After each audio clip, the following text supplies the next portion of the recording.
Olá, tudo bem com vocês? Eu me chamo Rodrigo Mendonça e estou aqui para apresentar o programa Aprendendo com André Luiz, uma série de vídeos em que nós vamos refletir e analisar juntos os ensinamentos que nós podemos tirar da obra do André Luiz, que ficou conhecida no movimento espírita como A Vida no Mundo Espiritual, a começar pelo primeiro livro da série, Nosso Lar. O objetivo do vídeo de hoje é analisar as duas primeiras mensagens que abrem essa obra, a primeira mensagem do Espírito de Emmanuel e a segunda mensagem do próprio autor, André Luiz. Vamos a elas. Os prefácios de livros geralmente apresentam os autores da obra, mas a situação neste livro aqui é um pouco diferente. Emmanuel deixa isso bem claro, porque ele explica que não pôde identificar quem André Luiz, que é um pseudônimo, foi enquanto encarnado por alguns motivos. E isso está num parágrafo bem específico aqui, logo na primeira página do livro, que diz o seguinte: por trazer valiosas impressões aos companheiros do mundo, necessitou despojar-se de todas as convenções, inclusive a do próprio nome, para não ferir corações amados, envolvidos ainda nos velhos mantos da ilusão. Então está aqui a explicação de por que não trazer o nome real de André Luiz, por que adotou ele este pseudônimo. Uma outra informação trazida na mensagem de Emmanuel é de que o que está nesse livro não seria exatamente uma novidade, porque outros espíritos já vieram trazer notícias através da psicografia, já vieram compartilhar informações e conhecimentos sobre aspectos da vida espiritual. Porém, segundo Emmanuel, o diferencial do relato de André Luiz é porque ele traz o valor da experiência própria, com uma riqueza de detalhes muito grande que acaba por nos ensinar, nos mostrar o exemplo de André Luiz na vida espiritual e o trabalho que espíritos muito bem intencionados, espíritos que trabalham no bem, têm nesta vida espiritual. Tem com os espíritos que desencarnam, as questões dos resgates, as questões do trabalho de recepção dos novos espíritos, né, que deixam o corpo e passam a ser espíritos errantes, né, passam a viver a vida plena, que é a vida do espírito, que é a vida espiritual. Emmanuel apresenta ainda a ideia de que o espiritismo estaria nessa época, na época de publicação do livro, né, na década de 40, o espiritismo estava ganhando muitos adeptos, né, o número de espíritas vinha crescendo no Brasil e tudo, só que ele faz um alerta bem interessante. Ele diz que o espírita, que o homem, né, como um todo, não deve se descuidar de si mesmo. Ou seja, não basta dentro do espiritismo ficar estudando fenômenos, aderir verbalmente à doutrina, doutrinar consciências alheias, melhorar a estatística, né, ficar crescendo o número de espíritas no mundo, se nós nos esquecemos de nós mesmos e se nós nos esquecemos de nos conhecer e saber os potenciais que nós temos de trabalhar nos serviços do bem. Usar aquilo que nós temos de bom e que podemos compartilhar no trabalho, na seara do bem, na seara do Cristo. Ele diz que isso é fundamental. Não adianta nada o espiritismo crescer em número, né, e ficar estudando fenômeno, ficar estudando aspectos puramente filosóficos, se você não emprega o potencial que você tem nos serviços do bem, auxiliando aqueles espíritos que no plano espiritual têm esse propósito, que nos acompanham e nos iluminam, nos influenciam, nos inspiram a trabalharmos no serviço na seara do Cristo. Ele destaca também que o homem terrestre não é um deserdado. Nas palavras de Emmanuel, é filho de Deus em trabalho construtivo, envergando a roupagem da carne, aluno de escola benemérita onde precisa aprender a elevar-se. A luta humana é a sua oportunidade, a sua ferramenta e o seu livro. Num parágrafo mais à frente ele afirma que a Terra é uma oficina sagrada e que ninguém vai menosprezar a Terra sem conhecer o preço do terrível engano a que submeteu o próprio coração. Ou seja, ele deixa claro que ninguém está aqui por acaso, que somos todos filhos de Deus e estamos na Terra, nessa oficina sagrada, em um trabalho construtivo, né? Num aprendizado de elevação. Ele diz que nós precisamos aprender a nos elevar. E a escola onde a gente aprende isso é a Terra. É a luta humana, são as dificuldades que nós passamos no dia a dia, é a nossa oportunidade aqui de aprendermos, de crescermos, de evoluirmos e nos tornarmos seres cada vez melhores, cada vez mais purificados, cada vez mais integrados com a divindade. E ele diz que esse intercâmbio com o mundo invisível é um movimento sagrado que vem como função restauradora do cristianismo puro. Esse intercâmbio, essa psicografia, as psicografias, as mensagens que nós recebemos do plano espiritual é algo sagrado, é algo que vem para nos lembrar de que nós não devemos nos esquecer das nossas próprias necessidades, não devemos nos esquecer que devemos nos conhecer para aprendermos a aplicar os nossos potenciais no trabalho divino, no trabalho do bem. Saber que o local que nós ocupamos na Terra, nessa oficina sagrada, o local que nós ocupamos aqui é um local que nos foi dado por vontade de Deus e que nós temos que saber tirar o melhor dela, aprendendo com ela e aplicando tudo o que pudermos nos serviços do bem. Emmanuel termina a sua mensagem dizendo que André Luiz vem contar ao leitor que a maior surpresa da morte carnal é nos colocar face a face com a nossa própria consciência. Porque a nossa própria consciência é o local onde edificamos o céu, estacionamos no purgatório ou nos precipitamos no abismo infernal. Ele nos lembra também que a Terra é essa oficina sagrada, como eu já mencionei, e que a gente não pode menosprezar o trabalho exercido aqui.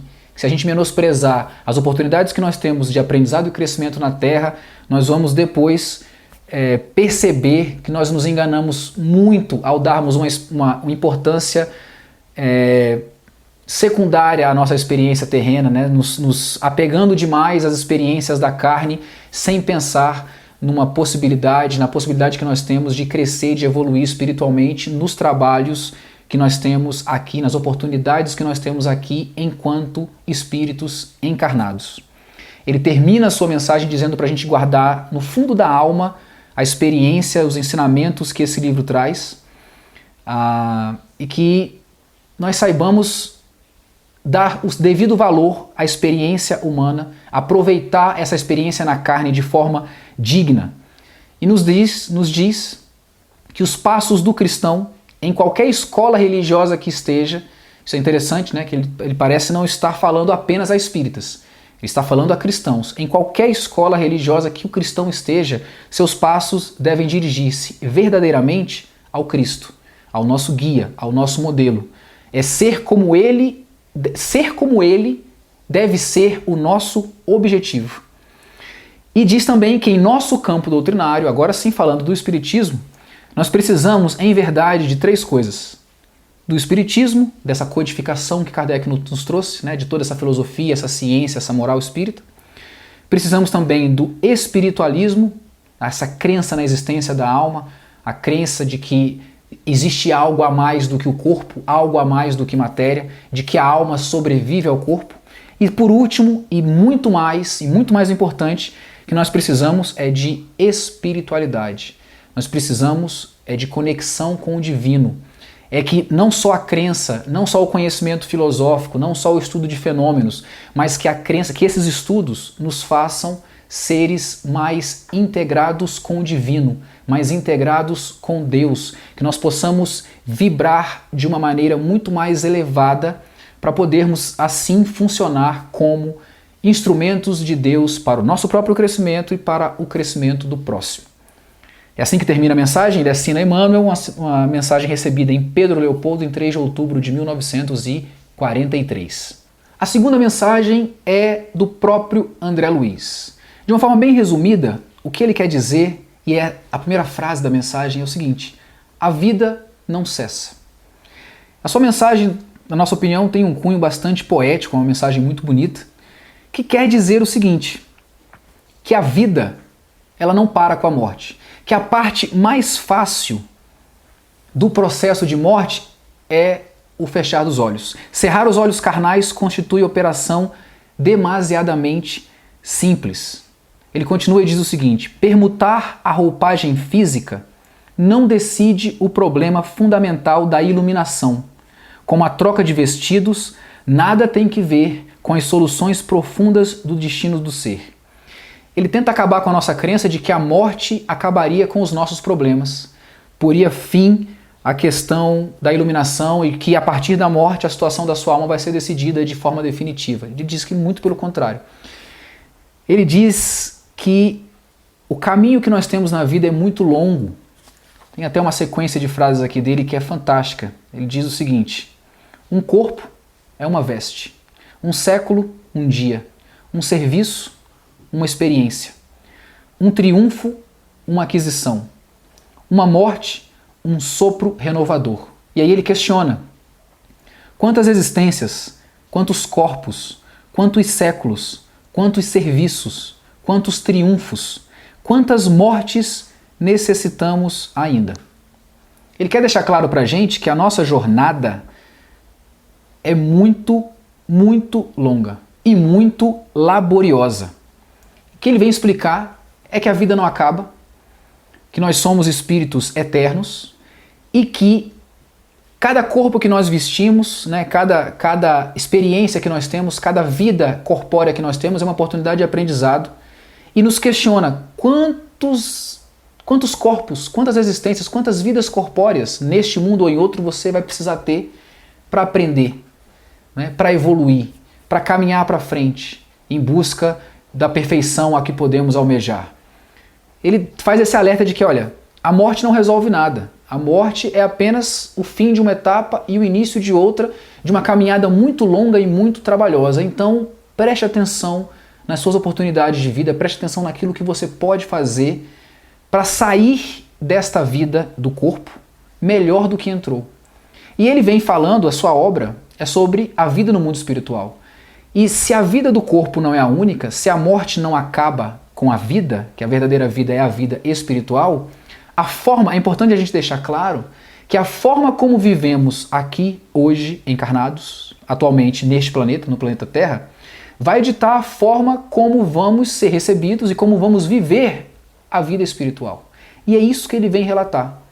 Como é que foi a passagem dele, como ele foi recebido, qual foi a realidade espiritual dele, tendo em vista a forma como ele viveu a própria vida em sua última encarnação na Terra. E nos faz esse alerta. Saibam viver, saibam aproveitar a oportunidade, porque a caminhada é longa, a vida não acaba com a morte, a verdadeira vida é a vida espiritual e a gente precisa dar valor a essa vida de aprendizados, a essa oficina, a essa escola chamada Terra. Temos que saber aproveitar as oportunidades, as ferramentas, os instrumentos que nós temos aqui, as oportunidades que nós temos, os potenciais que nós temos. Temos que saber aplicar para que sejamos sempre espíritos em caminhada para frente, sempre em evolução, sempre em melhoramento, para que a gente possa deixar um corpo, como ele diz, deixar uma veste e poder vestir uma melhor, poder ser recebido de uma forma melhor na vida espiritual, poder ter uma condição espiritual melhor, deixando os irmãos, né, que ficaram na carne, né, essa viagem, essa porta que nós atravessamos primeiro, deixar os irmãos que nós convivemos antes do nosso desencarne em situação melhor do que nos encontramos. Então esse é o objetivo, ele deixa uma mensagem bastante curta, ele termina agradecendo aos leitores, dizendo que a pretensão dele não é esgotar o assunto, né, de uma forma muito humilde. Ele diz que nas palavras dele, o seguinte: o nosso esforço pobre quer traduzir apenas uma ideia dessa verdade fundamental que eu tentei compartilhar para vocês.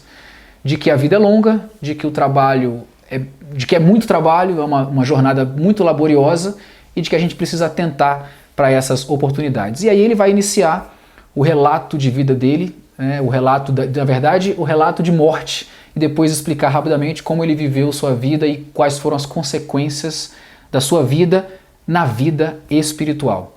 Nos acompanhe no próximo vídeo, a gente vai dar início aí capítulo a capítulo, né, tentando refletir, analisar juntos as mensagens que a gente pode extrair desse relato tão profundo, tão verdadeiro, né, de André Luiz na sua vida espiritual. Fique conosco, um grande abraço a vocês, nossos votos de muita paz.